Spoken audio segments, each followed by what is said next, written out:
I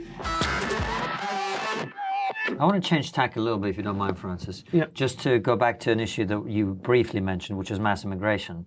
And the reason I want to bring it up is that I remember watching you on Question Time, and you called it a catastrophe, and the four other panelists would essentially not let you speak. So this is the opposite of what we do here. So you've called it a catastrophe. Why is it a catastrophe? And you've got plenty of time to talk about it. Because of the scale of it. You can't.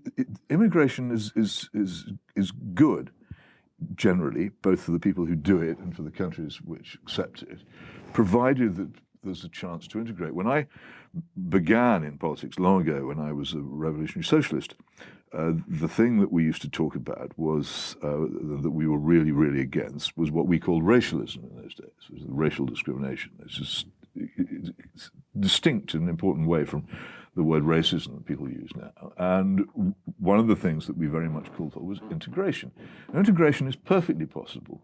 If someone comes here as an individual and wants to bring up his children or and start a family and go to work and all the things that people do, they come from other countries usually to improve themselves, then in time they will learn the language, they'll learn the customs, they'll learn the law, they will become pretty much British. And no one will get in their way in doing so. If huge numbers of people come simultaneously, then that process is impossible. What will happen is that people will gather in areas they won't integrate, they will form solitudes with their backs turned upon each other, and you will get, especially if the state, as it does now, encourages multiculturalism, you will get a society where large parts of, you take a city like Bradford, for instance, large parts of the population never meet other parts of the population, except maybe in the city centre crossing in crossing the road or in shops, but not in any realistically integratory way.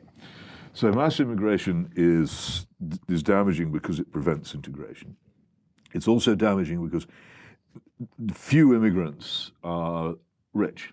They will tend to come and live in the poorer areas of cities, and they will therefore be experienced most of all by the poorest people, who are not terribly interested in the fact that there's a funky new restaurant around the corner or that you can hire nannies cheaply.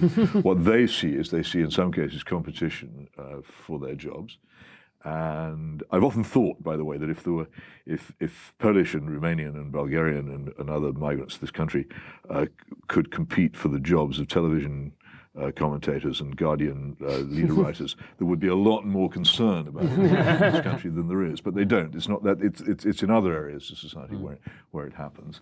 And of course, also they put pressure on the housing and on the schools and on the medical services, which means, and the transport, which means that everybody is slightly worse off in a way which they resent. And the other thing is, of course, that people don't feel at home in their own areas. And it's all very well to laugh and mock at that, but I really don't see how you can't view it as quite a big problem, especially if you're an old person living alone or where your children have gone in a small house in a poor area of town, to find bit by bit that the area in which you grew up is no longer recognizable to you. I think that's a serious problem. It hurts people. And it's not fascist to be sympathetic towards it or to think that it would probably be wise to avoid it. And would you blame globalization for this, or is there a particular politician?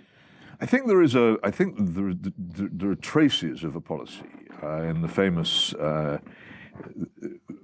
memorandum that Andrew Neither is associated with, which I haven't to hand, so I can't quote from it. But there seemed to be a suggestion in what had come out of New Labour at that period, the sort of height of Blairism, that they actually saw large-scale immigration as a way of to rub the right's nose in diversity. Rubbing the right's nose in diversity. But I think even more than that, I think they didn't, the New Labour people, I regard them as Euro-communists, revolutionaries, they didn't like Britain as it was in the 1980s or before then, and they wanted to change it irreversibly. And I think they may well have seen large-scale immigration as a way of doing that. And that is, after all, what happened. There's also another thing. Governments of both major parties, I think, have decided that they want to turn this into a low-wage economy. Say high levels of employment, but low levels of wages. as opposed to what it was before, an economy where there was high productivity, comparatively high productivity, and comparatively high wages. That's an economic decision. That requires, if it's to work, a large amount of extra labour coming into the country, and that means immigration. I think they've actually been, although they make speeches saying we're going to get it under control one day and bring it down to whatever level it is per year, I think actually what they've had in mind and what their economic advisors have told them is that they should, if not actually actively encourage, certainly be perfectly happy to accept a fairly constantly high level of migration of young men and women who will fill these low-wage jobs, which they do. But there's a very easy way to shut down that debate, in that somebody voices your opinions and I'm here listening to it, I'm going, well, this is all perfectly reasonable, is from the other person to shout, well, you're racist, you're a xenophobe. Well, they can, and they do, but I can't, the only answer I can give you to that is that you'd have to provide some sort of justification for making the claim. As I say, I used to be a revolutionary socialist. The best thing about the far left in this country always was its absolute opposition to racial bigotry. It's a point that I've never diverged from. In all my changes of political position since then, I've never changed my view that racial bigotry is disgusting, and I'm against it. If you don't like it, I think one of the things you might need to do is to consider whether large-scale immigration actually makes racial bigotry more or less likely. I suspect that it can make it more likely.